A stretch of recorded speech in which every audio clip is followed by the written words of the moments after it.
ጌታዋይ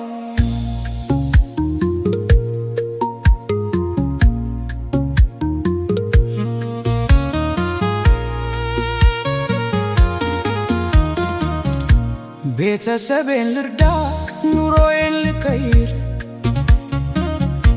ብሎ ተሰደደ ወጣት ከእናት አገር።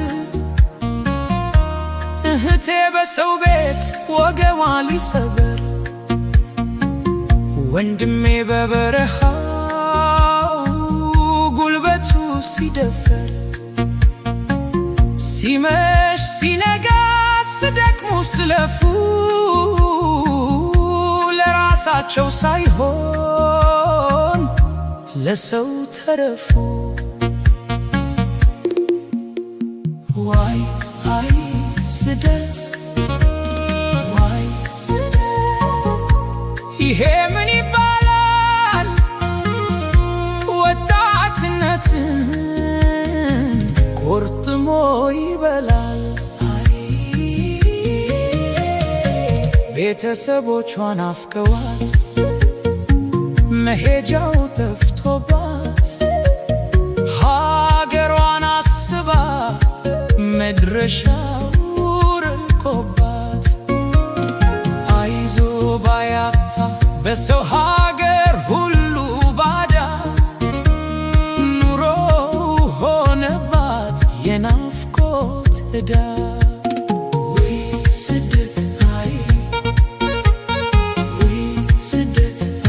ሰራው ሲል የሌለው ኪሱ ሁሌ ባዶ ላቡን በላው ደላላ ሆኖበት ማገዶ።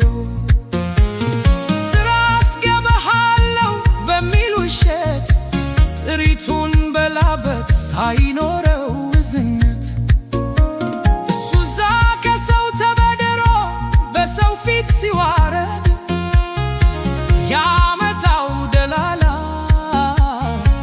በሱ ላብ ሲነግድ አምላክ ይፋረደው በደረሰው ስቃይ የድሃን ባከቶ አይቀርም ሳይታይ። ወይ ስደት አይ ወይ ስደት አይ ቤተሰብ አስቦ ይነዳል ልቦና ፎቶውን ያየ ይፈሳል እንባው።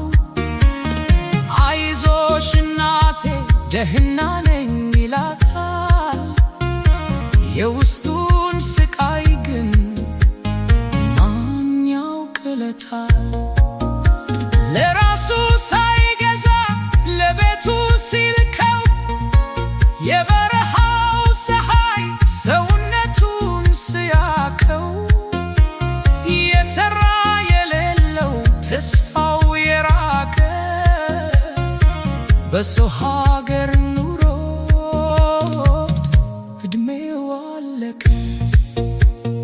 ወይ ስደት አይ ሀሳብና ጭንቀት ደስታዋን ሰውሮት ሀገሯን ናፍቃ መሄጃው ተፍቷት አይዞሽ ባይ የሌለላት በሰው ሀገር ብቸኛ ለቤተሰብ ሻማ ለራሷ ጨለማ በየሰው ቤቱ ክብሯን አሳትተው ላቡን እንደ ውሃ ከስጋዋ መተው አምላክ ሆይ ድረስ ላይ ሁሉ በተራ ለዚህ ምስኪን ስደተኛ አውጣው ከመከራ። ወይ ስደት አይ ወይ ስደት አይ እቴ በሰው ቤት የኩሽና ነዳጅ ወንድሜ በበረሃ በጉልበቱ ግዳጅ ለራሳቸው ሳይሆን ለቤተሰባቸው የኖሩ የወጣትነት ቀን በከንቱ አረሩ። ነገ ይሻላል ነው ዛሬም ስንቃቸው መከራና ስቃይ ሆነ ኑሯቸው።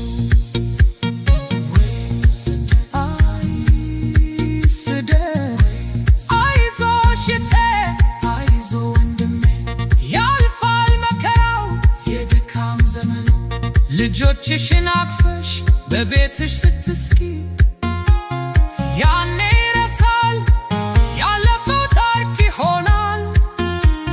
አምላክ ይክፈልሽ ላየሽው ስቃይ። ነገ ንጋት አለ መከራው ያልፋል።